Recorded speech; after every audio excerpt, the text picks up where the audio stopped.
Just a quick update to give you guys a heads up. Sanders has opened up a double-digit lead in New Hampshire. I was looking at the political polling thing today, and shocking.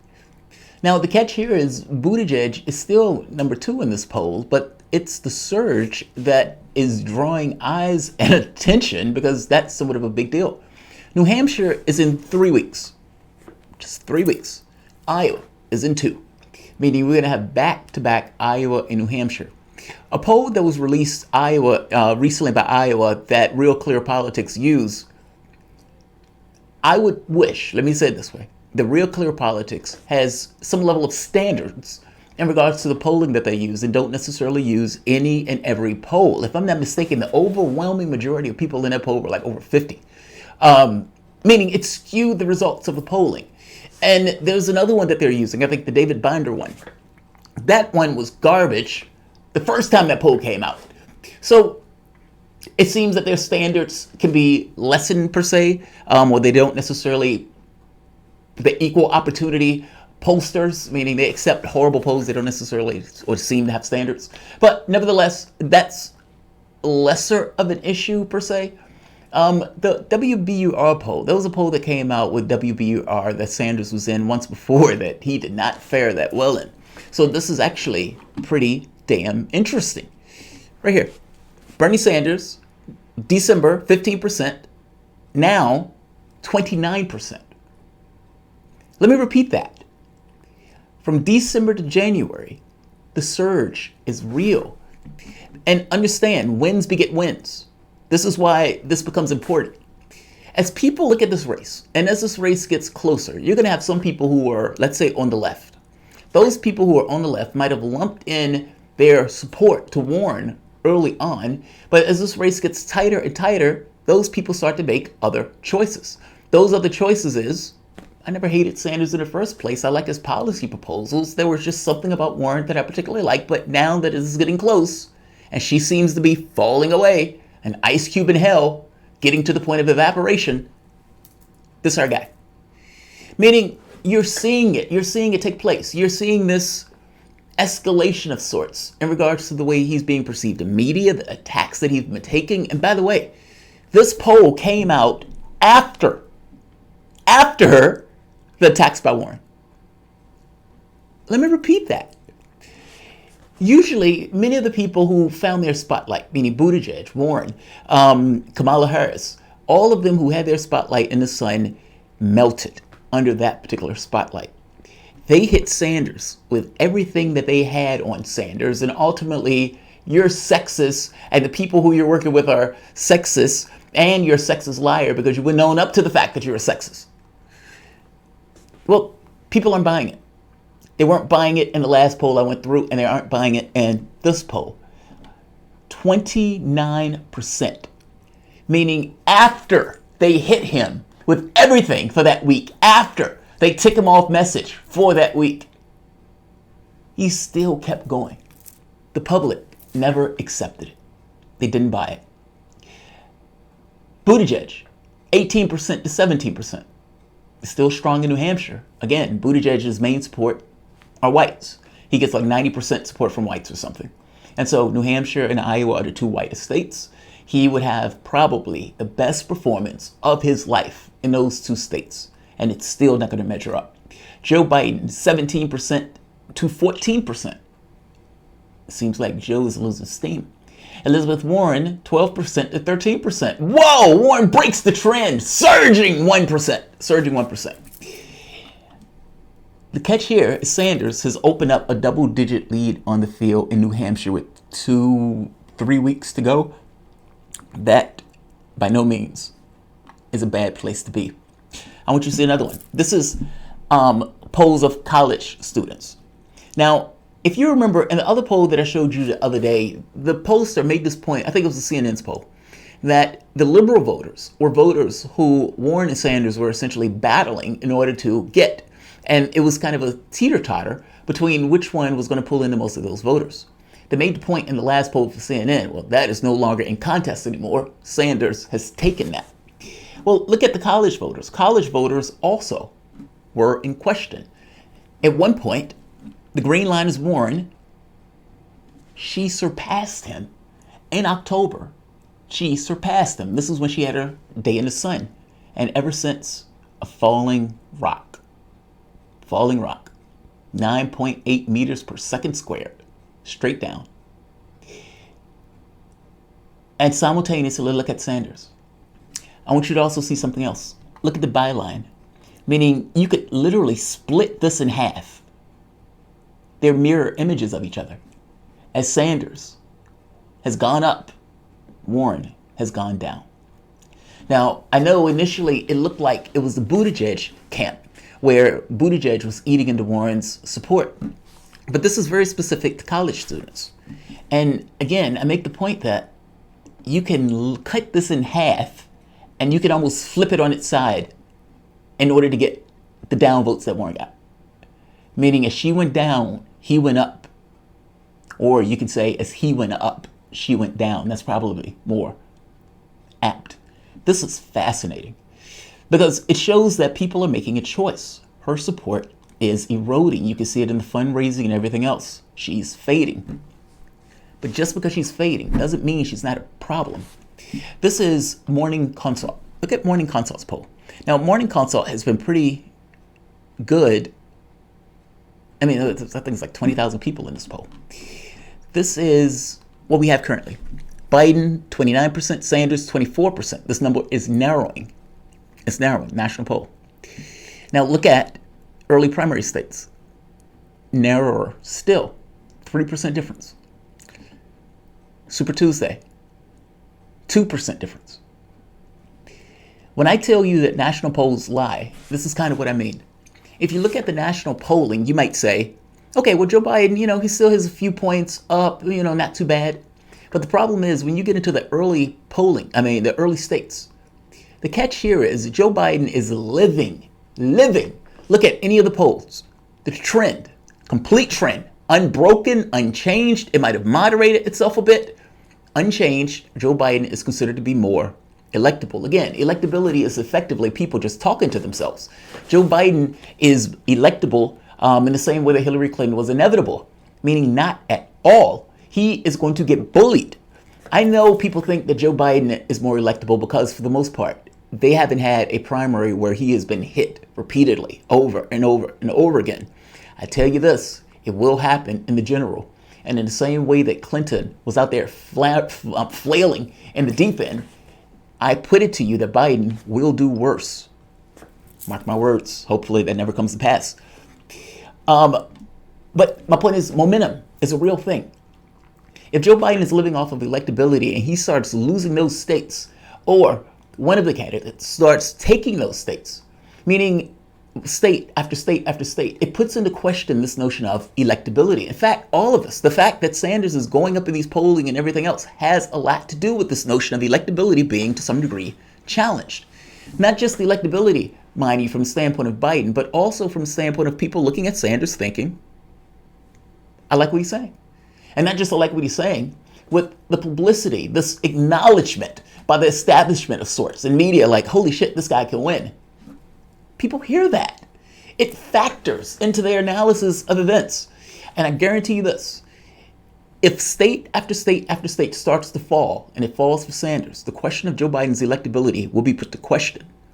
If you remember, Hillary Clinton, when she was running against Obama, was the inevitable one. And not just the inevitable one, African Americans, for the most part, gave Clinton the support over Obama. It was only when it looked like, holy shit, he can win, that it became this thing of people moving on to that particular side of the events. Now, yes, it's true, he's African American, so they wanted to give him the benefit of the doubt in regards to giving that vote. But the rule still remains true. Even in this, if Biden's electability is put to question, he would have a hard go of it in this primary. If that electability cannot be put to question, then Sanders is going to have to win this with this notion that I'm going to have to win it with what I got, which is problematic from the standpoint of Warren. Look at this. Look at second choices, Morning Consult. In the second choice category, for Warren supporters, 37% go to Sanders. 37% go to Sanders. Biden is next with 20%. That's a 17-point difference with Warren not in the race. Let me repeat that. When I keep asking this question of why is Warren in the race, if indeed you're looking for big structural change, if indeed you want to change the economy and all of this other stuff, if indeed we're friends, we're not attacking each other, yes, you put a knife in me, but if indeed, we're friends, and I hate to put it to you, the friends thing has everything to do with Warren not wanting to be hit from her left. She's taken a strident policy position of pretending to be Sanders with a vagina. And in taking that very specific position, as long as Sanders doesn't contrast, she can skate. Yes, we're buddies. Yes, I backed Clinton in 2016, but we're buddies. Yes, you're buddies for operative reasons. The catch here, 17% of her supporters go to Sanders. 17% difference. Let's take a look at the polling again for the moment. Right now, and let's go to national, because I think that's based off national. 29%, 24%. There's only a 5% difference. Warren being in this race is a drag, despite the fact that Sanders, in many of these polling, especially in the early states, is still extremely competitive. People are talking about Tulsi Gabbard. You better talk about Warren. That's your issue. Look at Sanders supporters. Sanders supporters go to Warren. Biden supporters go to Sanders. Now, this sounds good, but is it? Biden is going to be in this race until he drops dead or until he loses or wins. He's not getting out. He will most likely try to go as far and as far as he can. What is Warren going to do? Now, if Buttigieg loses in Iowa and New Hampshire, I have no idea why Buttigieg would even be in this race after that, which means he may fold up his tent after that. But keep in mind, Buttigieg is the one that is also eating into Warren's numbers. 20% of Buttigieg supporters, if he wasn't in the race, will go to Warren, meaning a majority. 10% will go to Biden, with 13% between Bloomberg and Sanders, meaning Buttigieg is eating into Warren's numbers. If Buttigieg gets out of the race after New Hampshire, or let's say after the first few primary states, Warren gets a bump. If Bloomberg gets out the race, Biden gets a bump. But understand, Biden and Warren will probably go as far as they possibly can, meaning the other weaker candidates may end up out of the race. And those weaker candidates, when they get out the race, will help the other candidates who are not named Bernie Sanders. That's why I say this is, I know some people who will look at this and be like, oh, wow, that's great. Warren's second choice is Sanders. Well, we knew that. Biden's second choice is Sanders. That's great. We knew that too. But the catch here is those two people aren't going anywhere. Warren, I still suspect strongly, is in this race in order to gut Sanders' support. That's what I think she's in this race for. Why do you think the backstabbing happened? When she realizes her being in this race wasn't enough to do that, then all of a sudden she gets desperate and tries to put a knife in the guy, calling him a sexist liar. My point is, she's going to stay in this race. And if she stays in this race, and Joe Biden stays in this race, then the two main people who Sanders would get votes for if they left the race are going to remain. Now, unless Warren continuously gets weaker and weaker and weaker, but by that point, you're talking about going through a few states where even though Sanders may start pulling those votes in from the standpoint of her, I can show you the college thing, you still have this issue that she's eating into his numbers in those states. And the people who would most likely leave the race, those people are not going to go to Sanders. They're going to go to either Warren or Biden. That's not a positive development. I know it's like, oh, wow, he's so popular, and oh, wow, Biden and Warren. But the catch here is there's nothing stopping them from staying in the race. If Warren really was in this race for this kind of big structural change, and she wants to see this kind of new America because people are frustrated and angry, and she wants to pass a climate plan and a healthcare plan and a criminal justice plan that's essentially Bernie Sanders light, we don't need the echo. Why does the echo need to be in the race? If you really indeed want those things, then you should get out of the race. Now, I'm not saying get out of the race from the standpoint of, I want my guy to win, get out of the race. Yes, that is true. I'm saying this from her, the things that she said. I'm saying this based on the things that she said. Right now, as it stands, she is a drag. And not just a drag, the fact that Sanders people, meaning the people who Sanders would get, if one of the candidates left the race, the numbers, he don't get those numbers because those people, for the most part, would just limp along in the race. Whereas Buttigieg, potentially even Bloomberg, at some point, Bloomberg has money forever. But I guess I'm making the point that the two front runners in the race, between Sanders and Biden would end up getting support from some people who would leave the race. Warren would get support if Buttigieg left the race. It seems the main two people who Sanders would get a major bump from if they left the race is Warren and Biden, the two people who probably aren't going anywhere. That's a fucking wrinkle, to say the least. When people look at this, they were like, oh, wow, Sanders is the second support. But that's not it. It's the ancillary members, the people who have the 4%, 5%, and how those people essentially match up as they start to get out of the race. And where does that support go? And how does that increase the margins to the other candidates in the race? Who does it go to? I mean, look, it may be a situation where Buttigieg gets out of the race, but because Sanders is up that much more over Warren, that even if Warren goes up to some degree, Sanders also gets some of the support to compensate, so it's not entirely where Warren pops up to relevance. That's probably true. But it's still an issue, I mean, especially if she stays in this race for a long period of time. And again, I know people are like, these guys are working together. I don't know why you think that. Honestly, I don't know how you look at this and think that.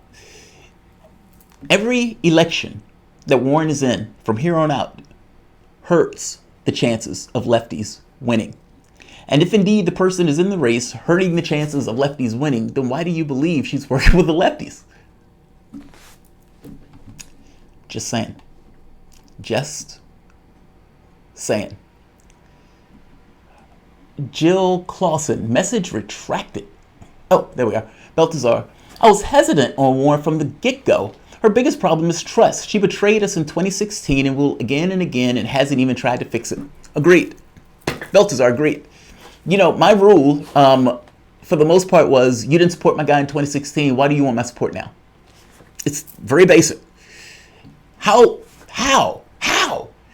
did you fix your face to ask any of Sanders supporters for their vote? Think about what I'm saying for the moment. In 2016, he tried to get her to run, meaning he is literally endorsing her to run directly by trying to push her to run. She says no, because she has a secret deal with Hillary Clinton. She is still working behind the scenes with Hillary Clinton. Bill Clinton literally told Tom Perez not to let Sanders people take the party. Whether Clinton encouraged her to run or whether Warren was doing it on her own momentum, clearly Clinton, both of them, hate Sanders' guts, and Warren is working with the person who hates Sanders' guts. Now, tell me again, why am I supposed to believe that these two people are on the same team? I don't. I didn't from jump. And when I see stuff like her coming out to backstab him as he's some kind of sexist, that makes me think I'm that much more right. I could be entirely wrong, but I don't have anything to point to show me that I'm wrong on this front. It's not that I don't think Warren would tax Wall Street. I think that's in her wheelhouse. I think that's something that she legitimately wants to do. But that's it. The other stuff, hazy, especially since you've spent the entire race pretending to be somebody else. And in pretending to be somebody else, hurting the person who you're pretending to be, all to try to win a contest. And I got to be honest, I find it to be somewhat deceitful. So yeah, I had a certain degree of distrust from jump. I didn't buy the Medicare for All stuff. I thought she was blatantly lying about it. When she put her healthcare plan out, I could chest thump because I told you she was full of it on that front. And if she's full of it on that front, why do you believe the other stuff she's talking about? I'm just saying, she's hurting your guy. Literally hurting your guy. How are they on the same team if she is literally, in real terms, hurting your guy? If Warren wasn't in this race, Sanders would be easily ahead. Don't tell me about Tulsi. Don't tell me about Tulsi. Jill Clausen, message retracted again. Why are you retracting the message? Baltazar, Biden will be in this race until Bernie hits 40%. Then he will be removed and replaced by Hillary Clinton, and the DNC will disqualify Bernie from running as a Democrat.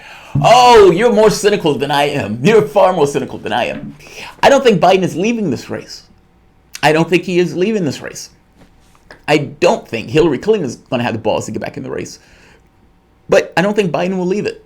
And I got to be honest, I'm also skeptical of Warren leaving it. The reason is because of the superdelegates. This channel, you can go back and look at the video, when all of these people were chest thumping about superdelegates and how it was a win. Yes, we got the superdelegates moved to the second round. So wait, you mean they still have the capacity to rig it? I mean, you haven't even gotten any of that gone. No, but it's the second round. Yeah, but why do you believe that with that going to the second round, that no election would ever go to the second round? Meaning all of those superdelegates are still there. All of them are still there.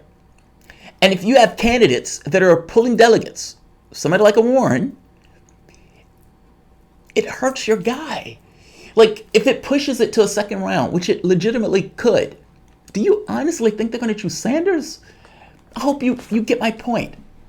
Her, whatever function she is intentionally trying to be in this race, meaning whatever her reasons are, she is clearly injuring the person who she is pretending to be in this race, which makes me that much more distrustful. Look at this. This is Fox News' poll. Joe Biden, 23%. Bernie Sanders, 17%. Tom Steyer, 12%. This is Nevada. Warren, 12%. Tom Steyer has caught Warren in Nevada. Tom Steyer has caught Warren in Nevada. Now, you want to know what $130 million gets you? 12%. That's what $100 million gets you. 12%, $130 million. That's the going rate. What about South Carolina? Same deal. Steyer has jumped past Sanders and has jumped past Warren. Now, Sanders in this poll has gone up 4. So despite Steyer going past him, at the very least, Warren has gone down 2. And Steyer is 5 points above. Here's the catch, though. A Democrat's not going to win South Carolina anyway. Not going to win South Carolina anyway, just like they're not going to win Texas. Steyer, 15%. Steyer, 15%. God, that's disgusting. Charles Cavan, forcing a contested convention for superdelegates. Yes. Charles Cavan, yes. That's my hypothesis. I would be shocked as shit if Warren got out this race. Be shocked as shit. I could be wrong, but I swear to God, that's what it looks like is happening. Michael J., what happened to your Tulsi lawsuit video? It disappeared while I was watching just now. Oh, it should be up. Try it again. It should be up. It should be up. Jamal, Jill sent you a link. She did not retract it. Oh, I see. YouTube retracted it. Okay, YouTube retracted it. I didn't do it. From my end, when I look at it, it just says retracted link. It's not showing it. Baltazar, Hillary Clinton and Warren are Sith master and apprentice. Baltazar, yes. To some degree, yes, I suppose. To some degree, yes. I got to be honest. It's not that I think Warren is a horrible person, so don't misunderstand me. I don't trust her. And this is a political contest. And within the context of a political contest, I think she's more of a creature of the Democratic Party. And as such, would function to some degree as a proxy. You tell me, did the Democratic Party know that Sanders was going to run in 2020? Yes, I strongly suspect that they did know. Everything he did up to that point was essentially leading to him to run again. She went to him and say, hey, you think a woman could win? Now, why is she asking that? Are you asking him that because you're trying to imply to him that you're running, and because you're trying to imply to him that you're running kind of like a rerun of 2015 where he tried to get you to run, that he'd sit out just because you're telling him that you're going to run? But he understood she was going to run. Now, again, in my head, there is a connection between her and Clinton. And so I have to question, why are you in this race? Why are you in this race? You've collapsed. You will win Massachusetts. Congratulations. But why are you in this race? And you cannot convince me that she's in this race and these guys are working on a team when ultimately she is literally, in real terms, gutting his chances, forcing, potentially, a contested convention, in which case they would give it to Biden. Hey Jamal, keep up the great work. Also, everybody, please sign and share the change.org petition asking Bernie to draft Nina Turner as VP. Oh, that's interesting. I'd love to have Nina Turner. Look, if my thought is he's probably going to choose a woman, he's probably going to choose a person of color, and she's probably going to be younger. All of those things are in order to satisfy, you can make a case to say his base, because, you know, they want to know that whoever takes over can credibly carry on his domestic agenda. Younger, because for obvious reasons, if Bernie Sanders is septuagenarian or whatever they call it, septuagenarian. So he has some age on him, and so having a younger candidate also kind of balances that out. And yeah, I think he's probably going to choose a female. That's what I think. Whether that's Nina Turner, I don't know. I don't know who the person would be. Jill Clausen, not retracting. The system is because, oh, there's a link. Search Twitter for the Vert der Ferk Bob Freedom Fries Nay, and you'll find the video. All right, I'll check it out. I will check that out. That's hilarious. And Michael Pratt, this video has gone way, way, way longer than I thought it was going to go. And last one. If it goes to a brokered convention, the establishment may strike a deal with Bernie. He's allowed to be president if he picks a centrist VP. Oh, God, that would suck. And that would also put every negative incentive in that process. I hope you know what I mean. Like, Dave Chappelle one time made a joke. He says, if I become the first black president, I'm going to hire a Hispanic to be my VP. Just knowing if you guys take me out, Paco is going to take the thing. Now, that's funny as all hell, but you get his point. The incentive all the incentives in the world is for Sanders to be taken out or to lose. And I don't mean taken out like somebody's knocking him over the head. I just mean every incentive in the world is for him to lose, or at the very least to set up a situation where a centrist retakes it. They don't choose lefties. He shouldn't choose a centrist. Full stop. Streamlabs accepts links. Let them know. Nina or Tulsi? I strongly suspect he's not going to be Tulsi, Rock Lee, even though I hope he does put her in his administration. I would love her as Secretary of State. Yeah, she's too controversial. She's too, it's too much. Too much. Warren told me in a private that she hates people. Steve's... When we were on the campaign stop, Warren grabbed my ass. I was shocked by the whole thing. I was shocked. I just kept it to myself. I didn't want to tell anybody. I felt degraded by the experience. But I wasn't going to tell anybody, but, you know, it was in private. Got to run, but you're all awesome. Jamal is one of my very favorite progressive chats. Thanks for keeping it real. Good. Oh, thanks, man. I appreciate it. I appreciate it. Barbara Lee will be interesting, but I think he would want somebody younger. Broke my heart when she died, then came back and reunited with Cisco and family. Who are you talking about? Broke my heart when she died. All right, you've piqued my curiosity. What broke your heart when who died and came back? Oh, Jadzia Dax on your wall. Yes, that was one of the saddest fucking episodes of Star Trek. Honestly, I don't know if you... It's going to go into fuckery. But one of the things that you might notice in film is that women soften the character, if that makes sense. Like, think of any character in any show that you can think of, and think of the guy that's in the show. Meaning whatever it is, some kind of vampire show, some kind of Herculean show, whatever. And how many seasons they have, when that person starts dating or starts getting involved with a woman, the character, one or two things happen. Gets moderated, or something happens where that person loses their fucking mind because of something happens to that female. This is kind of what was taking place on Deep Space Nine in two fronts, Worf and Odo. Odo was a fucking asshole for the longest time until he started messing with Kira. When he starts messing with Kira, it softens him. In fact, one of the best episodes of Deep Space Nine is with Odo. It's this notion that, you know, it's almost like love in an operative way, almost as a verb, active in the way that they go about it. Odo, In one of the seasons or one of the shows, there's like an alternate universe of sorts. They fall into this kind of parallel type thing, but ultimately they end up back in time, and because they end up back in time, it throws off the timeline or whatever. But Odo is there, and Odo, as he's gotten older, he's moderated. Kira, in this particular time, died in over the time frame, or either in landing, I forget how, but she died. Now, but at this point, Odo was madly in love with her, and he's had to deal with that type of hurt and that type of pain and just reconcile it. When he sees her again, after the ship crash lands on the planet, they were going to make the choice of just staying. Fine, we'll just stay. I mean, there's a civilization that's been erected and everything else will stay. Odo was like, yeah, fuck that. And Odo set the ship in order to fix the issue so she can go back to her own timeline without being stranded on the planet. He loved her. He didn't give a shit about all those people that were there. He loved her. Now, to me, I fucking love that. I'm a sucker for that. When Bill Compton on True Blood is like, I would murder everybody in this town to save Sookie.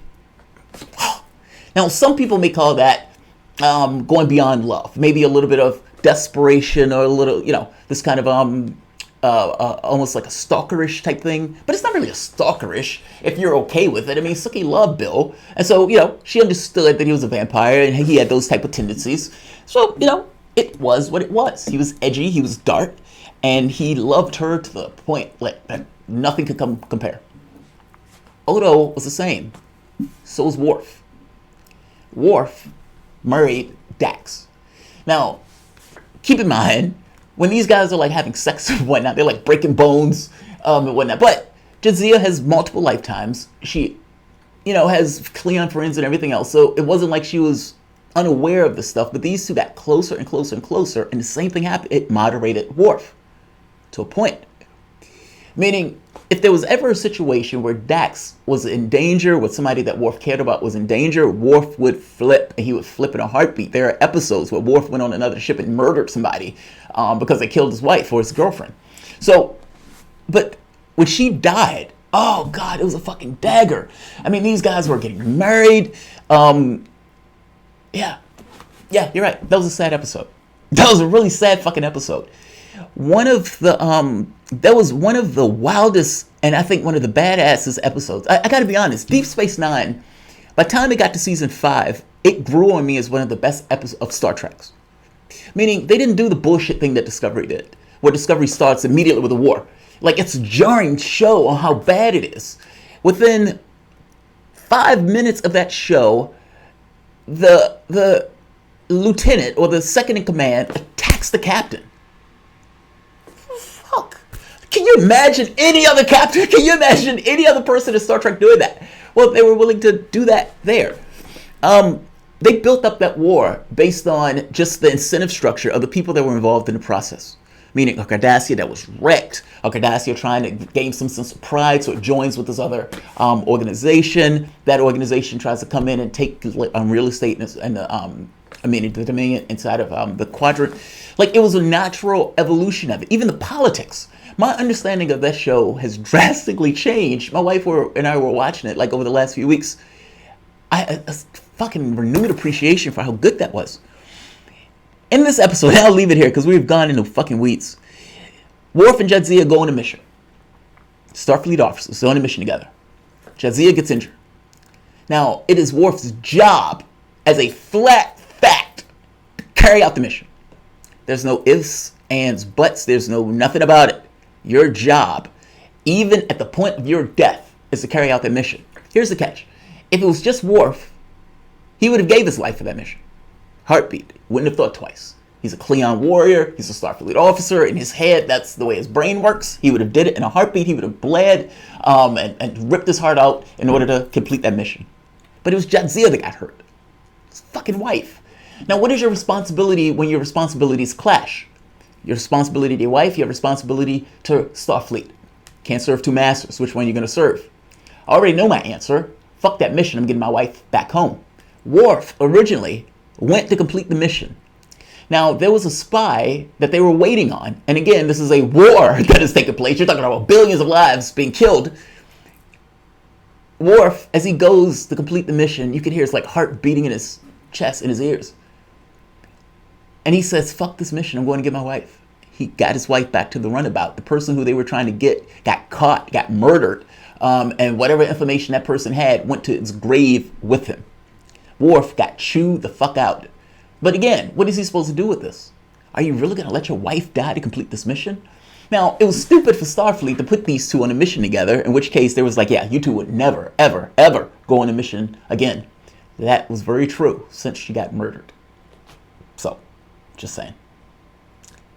All right, I'm going to end this because we're talking, we're over the place. Like, Jadzia's still my girl. Oh, Gilf. Mo Chickasaw. Yeah, she's attractive. She was at the Comic-Con thing. I mean, that's where I got the thing signed. She was at Comic-Con. Her, Odo, Worf. Worf is a bit stilted. Data, Britt Spiner. Spiner is fucking awesome. Spiner is awesome. Q was there. Now, Q is one of my favorite characters in Star Trek. And that was the weirdest, God, man, that was such a weird fucking conversation. I'm telling him, I'm like, dude, you're one of my favorite characters on Star Trek. He says, thank you. I was like, the notion, space, matter, time, like this notion of the dimensionality, meaning you guys are, because clearly Q has to exist somewhere. And it was made clear that he, at some point, or their being at some point, was physical at some point. But this notion of an infinite time, like meaning time doesn't entirely exist from your vantage point in which you would get old and die. In fact, your birthright is to not die. Fascinating characters. And him and I are talking, and he's like, what do you do? I said, I do a channel. I do a show. I do a political show. And he leans in, he says, are you telling people to vote? Now, this gets awkward. I tell people that they should vote for who they think represents their interests. I don't think he was pleased with this answer, because that answer is not a flat yes or a flat no. The answer is contingent upon if the Democratic Party is doing what they're supposed to do, then those people will vote for the Democratic Party. I don't have to tell them to go and do X or to do Y. He clearly hated Trump. And as we were talking, eventually it was like, all right, fair enough. I'm not going to keep pushing this. I'm not going to beat this dead horse. It got awkward quick after that, because I didn't want to lie to him. I didn't want to lie and be like, yes, Trump is, I didn't want to fucking lie to him like that. I like Q. The character. And yes, he's embodying that character. And if somebody else tried to play that, they wouldn't be able to do it like him. He played it that well. Like, he's a fucking amazing actor. He's even in his after Star Trek stuff, where he's doing, like, it was like a fan version of Star Trek that Q was involved in. He wasn't playing Q, but you could tell how good of an actor he was when he was going against people who weren't great actors. But that role is one of the most fascinating roles in Star Trek. I swear to God it is. They fucked him up on Voyager. Voyager should have never been given the rights to have Q on that show. However, on Next Generation, him and Picard, oh man, fuck, got me talking about Star Trek. First episode of Star Trek Next Generation. One of the best scenes, perhaps, involves Q in all of Star Trek.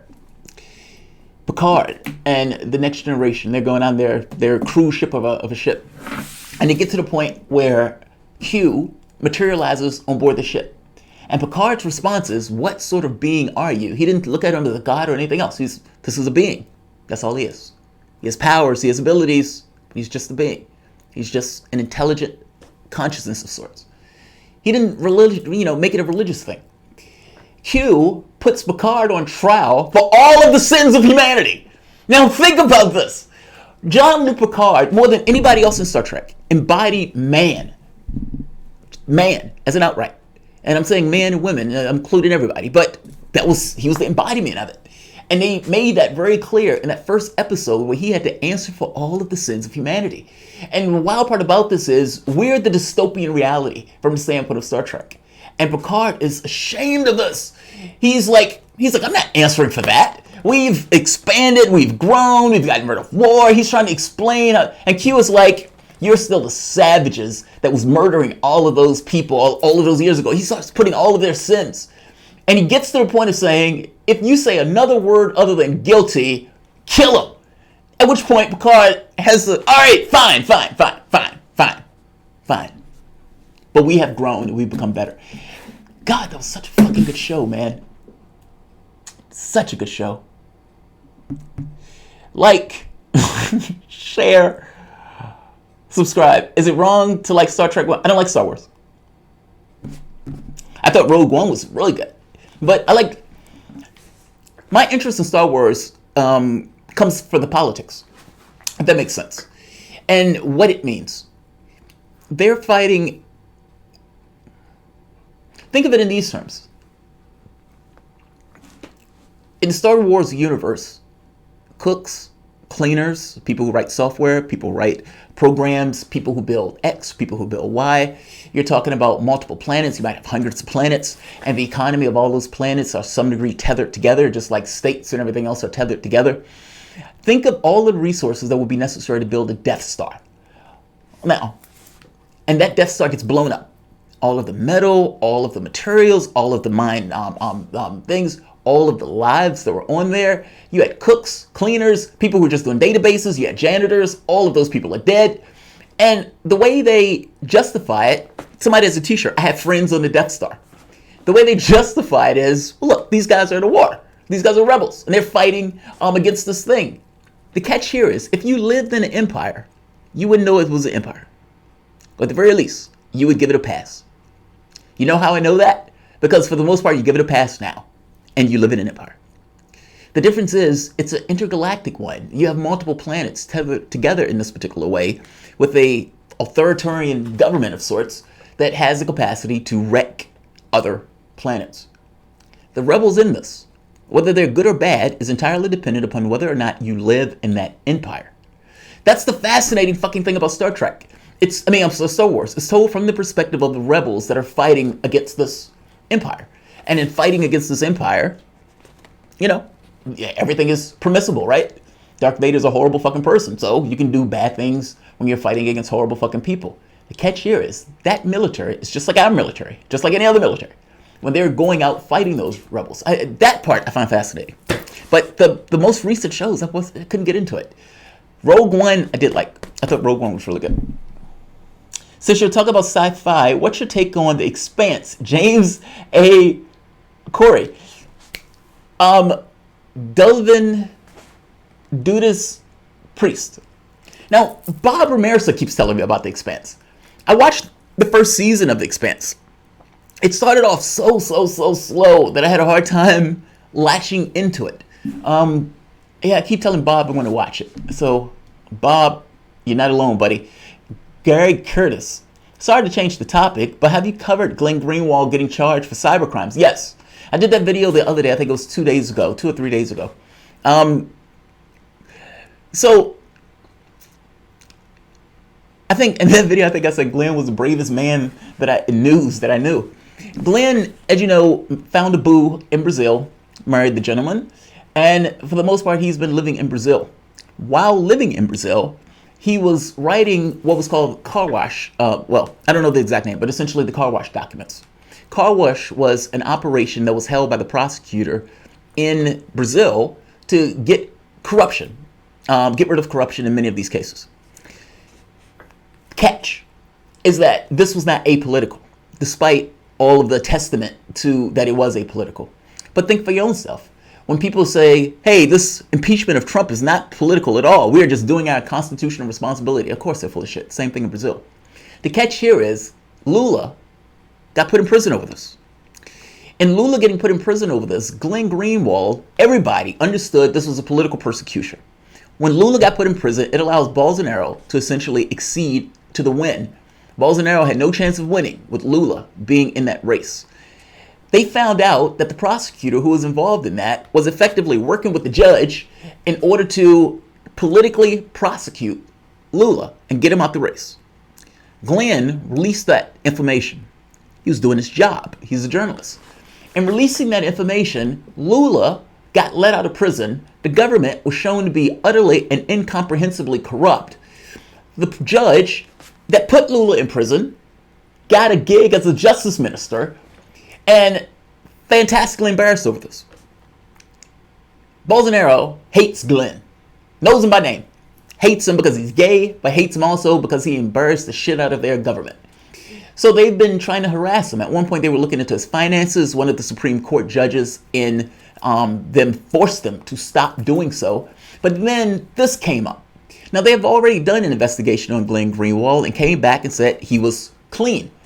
But now you have this nuisance investigation where they're saying, they call it a denunciation. But the denunciation opens the door for a potential lawsuit. Glenn is still there. Glenn hasn't gone anywhere. Whether that's a deportation or jail time, I would imagine it's jail time because Bolsonaro would get a kick out of seeing Glenn in prison. Understand, this is the same government that was perfectly okay with using political reasons to put Lula in prison behind bars. So this notion that they wouldn't do the same thing to Glenn, I don't know why they wouldn't. Do they like Glenn somehow better than they like Lula? They will put him in prison in a heartbeat. Glenn has made the point that this is a test of Brazil's justice system and whether or not there's any level of freedom of the press. Personally, I think he's in hostile territory. And after some of the killings that took place in Brazil with, I can't think of that woman's name, but she was like an activist. I think it's dangerous. He stays. And as he said, he's not backing down.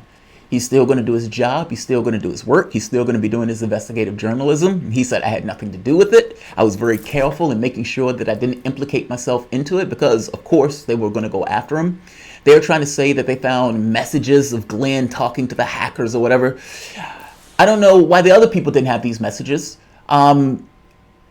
And again, this is the same government that thought it was perfectly okay to put somebody in prison for political reasons. Not to mention, somebody criticized, if I'm not mistaken, Moro, I think is his name, and then they try to get that guy for libel or something. I guess my point is, they're going after Glenn, and whether or not the justice system of Brazil, which I know absolutely nothing about, which again adds that much more of a concern, I suppose, not knowing what that justice system is or how that justice system behaves or whether or not he can ever get some sort of a fair trial in a country that for the most part puts somebody in prison for political reasons. I don't know. But in his case, he is saying, I am not guilty and I'm standing my ground and I'm still going to do my work. So they're trying to say he committed quote unquote cyber crimes. That's the way that the New York Times described it. But either way, brave to say the least. He's not being intimidated, and he's still doing his job. Can't, Michael J. Jamal, come back. I haven't gone anywhere. I haven't gone anywhere. All right. Like, share, and subscribe. Thanks all.